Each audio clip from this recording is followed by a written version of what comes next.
So this is our unit number 9, problems and issues of elementary education. So we have learned some problems of school level. जैसे first of all हमारे पास था कि एक industrial value of as है या industrial as value है, वो हम लेके चल रहे हैं. लैक ऑफ ऑटोनॉमी था. नंबर 3 हमने डिस्कस किया उसमें कि लेक्चरिंग मेथड बहुत ज़्यादा है आजकल जो हमारे स्कूल सिस्टम में चलता आ रहा है काम. दूसरा है कि no room for passion. Passion के लिए बच्चों के डिफरेंट पैशंस के लिए कोई जगह नहीं है. और उसके बाद एक और हमने डिस्कस किया था कि हाउ डू वी लर्न, हम कैसे सीख रहे होते हैं चीज़ों को. और इसके अलावा क्या था, I think so I completed all.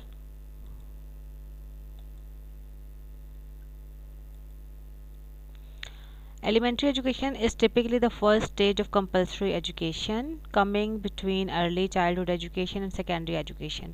अब ये तो हम सबको पता है कि एलिमेंट्री एजुकेशन जो है it's between the early childhood education और सेकेंडरी एजुकेशन के दरमियान का पोर्शन होता है. और according to the constitution of Pakistan it is mandatory for the government to provide free and compulsory education to all children between the ages of 5 to 16 years and enhance adult literacy. मतलब कि ये compulsory था कि बच्चे कम अज़ कम compulsory और education जो है उनके लिए फ्री हो. With the 18th constitutional amendment, जो 18th constitutional amendment हुई, the concurrent list which comprised of 47 subjects was abolished, and these subjects उसमें क्या कौन कौन से शामिल थे including education were transferred to federating units as a move towards provincial autonomy. कि वो उन्होंने provincial autonomy की तरफ से move कर दिया कि 47 subjects जिसमें education भी शामिल था.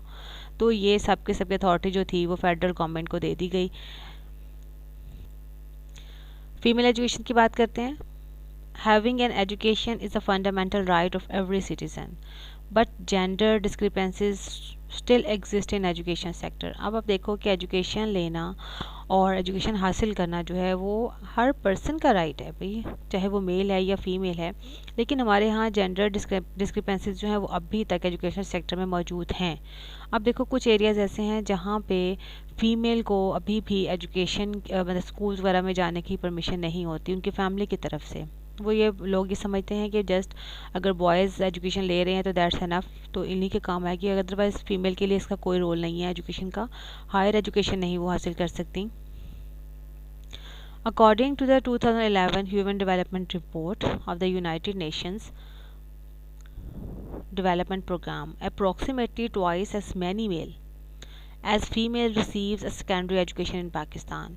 अब क्या है कि twice as many male जो है ना वो फीमेल जो है वो रिसीव कर रही हैं सेकेंडरी एजुकेशन पाकिस्तान में. And public expenditures on education amount to only 2.7% of the, ये जो GDP फंड होता है ना ऑफ द कंट्री, जो उसके लिए प्रॉपरली जो अमाउंट एक मुख्तस की जाती है एजुकेशन के लिए वो ओनली सिर्फ 2.5% है जो एक्सपेंस उस पर हो रहा है एजुकेशन पे. तो अगर इतना कम परसेंट उस पर रखा गया है और इतना एक्सपेंस एजुकेशन पे हो रहा है तो आप देख लें कि इसमें जो अमेंडमेंट्स हैं जो चेंजिंग्स हैं वो किस तरह से फिर हो सकती हैं. Gender roles in Pakistan.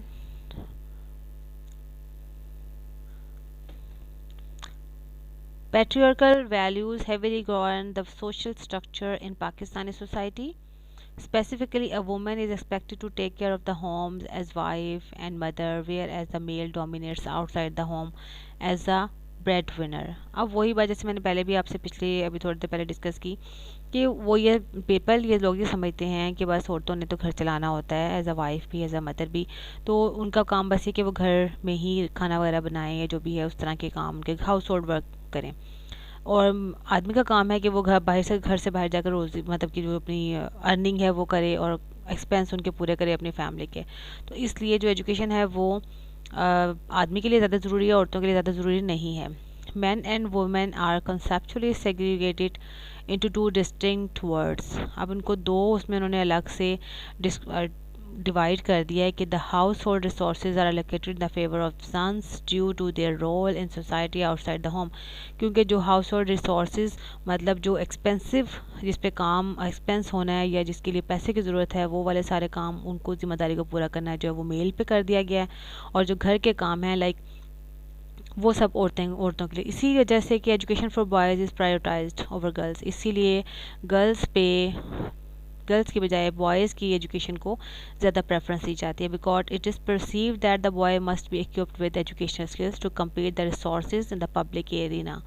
तो कि ताकि वो इतने स्किल्ड हों कि वो जो अपनी अर्निंग है उसको कायम रख सकें और अपने फैमिली की ज़रूरियात को पूरा कर सकें। लेकिन जब जो गर्ल्स हैं, girls have to specialise in domestic skills to be good mother and wifes. और लड़कियों को क्या होना चाहिए कि उनको वो स्किल सिखाई जाएँ जो उनके घर के काम में उनके काम आ सकें, घर में काम करने के तमाम तरीके उन्हें पता हों, किस तरह से काम करना है, डोमेस्टिक स्किल्स जितनी भी हैं। तो अब उसमें कढ़ाई सिलाई भी आ जाती है, खाना बनाना भी आ जाता है, सफाई वगैरह कैसे करनी है, सब कुछ each and everything what ever आपने देखा होगा हमारी मदर, इवन हम लोग खुद भी काम करते हैं घर में। ऐसा नहीं है कि हम कोई बहुत कहते हैं ना किसी हम खुद भी ये सब काम जो है कर रहे होते हैं।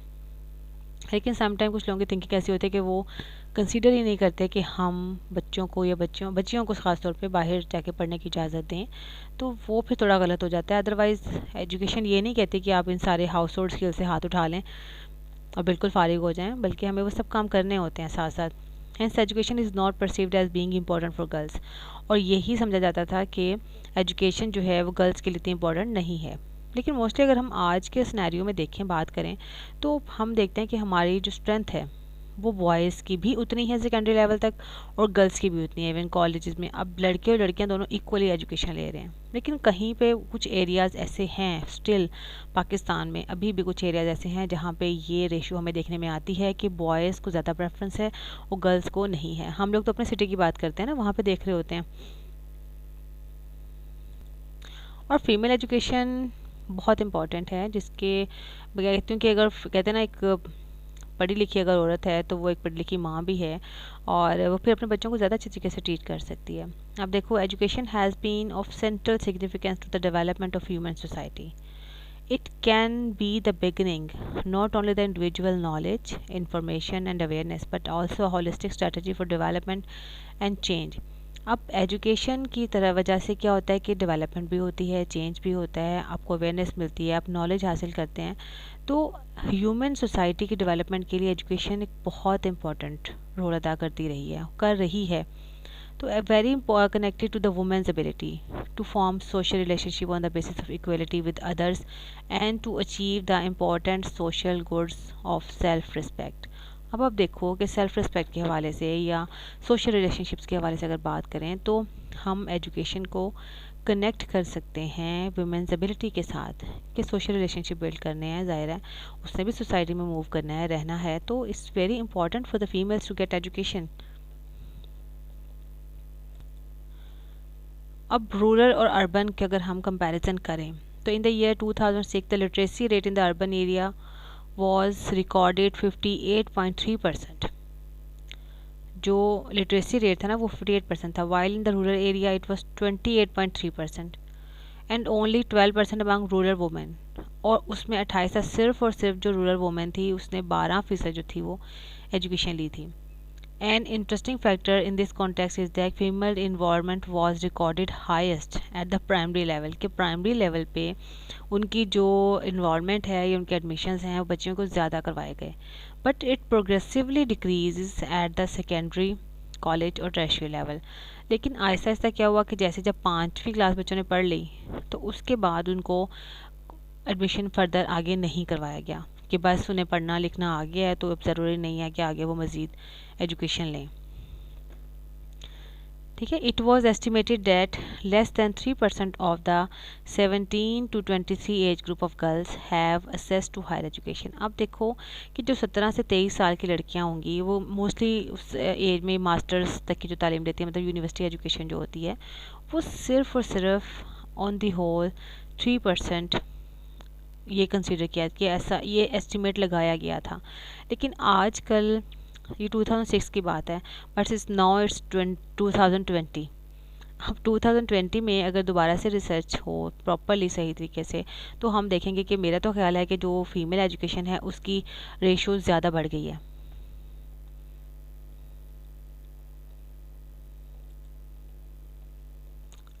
अब गवर्नमेंट क्या कर रही है फीमेल एजुकेशन के लिए कि officially the government of Pakistan is committed to provide every citizen and access to education. But critics say that it is budget allocation towards education does not correspond with its former commitment. अब क्या है कि हमारी government कहती तो है ये कि हमने सबके लिए फ्री एजुकेशन और हर पर्सन को जो है ना, हर एजुकेशन फॉर ऑल का जो लोगो है वो उस पर फोकस करना, लेकिन जो क्रिटिक्स जो हैं, वो कुछ जो क्रिटिक उस पर करते हैं वो ये कहते हैं कि जो हमारी बजट एलोकेशन है दैट्स नॉट एनफ, वो इस काबिल नहीं है कि हम पहले से अभी ना पहले की तरह से जो कमिटमेंट्स की हुई हैं कि सबके लिए फ्री एजुकेशन है वो सब कुछ उसको फुलफ़िल कर सकें. So the expenditure on education as a percentage of GDP was 1.82 in 2000, कि 2000 में 1.8 थी, 2001 में, while it has been raised slightly, जबकि ये 2006 और 2007 में ना 2.42 जो है तक बढ़ा दी गई, और it is still relatively lower than most neighbouring countries, लेकिन अभी तक ये उतनी कम है जितनी कि हमारे जो नेबरिंग कंट्रीज़ हैं उसमें जितनी शामिल है ना, मतलब वहाँ पे जो लोग फोकस कर रहे हैं उस पर, तो उनसे फिर भी कम है हमारा जो बजट है एजुकेशन के लिए जो निकाला जाता है. Feminist economist argue that the government of Pakistan needs to fully address and resolve the gender concern that exist in the education sector. अब जो फेमिनिस्ट इकोनॉमिस्ट हैं जो उनके फेवर में है फीमेल की, वो ये कहते हैं कि जो गवर्नमेंट है उसको प्रॉपरली एड्रेस करना चाहिए, ये जो हमारा एक जेंडर इशू है एजुकेशनल सेक्टर में उसको प्रॉपर रिजॉल्व करें. एजुकेशन फीमेल के लिए भी उतनी ही कंपल्सरी जितने कि मेल के लिए. हमारा जो ड्रॉप आउट है, अगला प्रॉब्लम जो है ड्रॉप आउट है. अगर drop out is defined as any student who leave school for any reason before graduation or completion of a program of studies without transferring to another elementary or secondary school. अब drop out का मतलब है कि बच्चों ने school छोड़ दिया.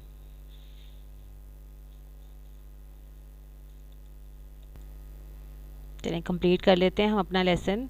तो अब ड्रॉप आउट है कि किसी न किसी वजह से वो जब एजुकेशन अपनी ड्रॉप करते हैं, छोड़ देते हैं, आगे एडमिशन नहीं लेते हैं, स्कूल छोड़ दिया, कहीं पे भी आगे नहीं कंटिन्यू किया, तो why the number of the cost of school children, out of school children जो है in Pakistan has decreased by 1 million from 25 million to 24 million. अब क्या हुआ कि जो आउट ऑफ स्कूल चिल्ड्रन है पाकिस्तान में, पहले ये था तो बच्चे बहुत स्कूल छोड़ देते थे, लेकिन अब कम हो गया ये ratio. And drop out rates have decreased over last year, पिछले साल में मतलब वो कम हो गई है ये rate. Almost half of all children been between the age of 5 and 16 are out of school and more than 18 millions have never seen the inside of a classroom.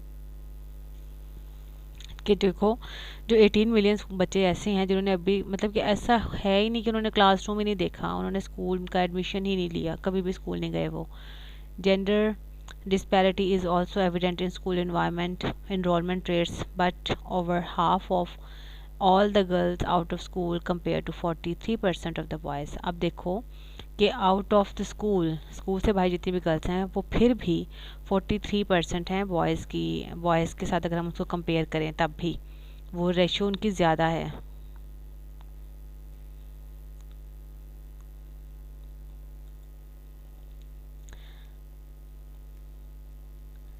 आगे देखते हैं.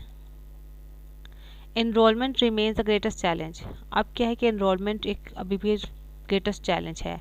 नियरली 24 मिलियंस से 47% of Pakistan estimated 51 million children between the ages of 5 and 16 are out of school. कि 51 million जो हैं बच्चे जिनकी as level 5 से 16 साल का है वो अभी तक आउट ऑफ स्कूल हैं, स्कूल से बाहर, मतलब कि उन्होंने स्कूल छोड़ देते हैं वो ना. While the dropout rate is serious concern, enrollment remains a major challenge. Enrollment का challenge भी रहता है. आपने देखा होगा कि स्कूल में ये इशू तो चल रहा होता है कि enrollment कम क्यों है. किसी किसी जगह पे जो गवर्नमेंट स्कूल्स हैं वहाँ ये इशू देखने में आता है कि उनसे पूछा जाता है कि why the enrollment of the school is, क्यों जो है ना कम है स्कूल की enrollment. करिकुलम की बात आ रही है कि इशू जो है ना करिकुलम में भी होता है. एक तो हमने ड्रॉप आउट को डिस्कस किया, उससे पहले हमने देखा कि फ़ीमेल जेंडर जो बाइसेस हैं वो आ जाती हैं, फिर ड्रॉप आउट रेट, उसको बात की कि एलिमेंट्री एजुकेशन में ख़ास तौर पे ये देखा जाता है कि ड्रॉप आउट रेट ज़्यादा होता है. करिकुलम है तो word curriculum is derive from Latin word which is the combination of 2 words. Curriculum जो है वो 2 वर्ड से मिलके बना है, जिसको हम कहते हैं कि 2 कम्बिनेशन है. करिकुला रेस है और mean place. Curriculum means place for race.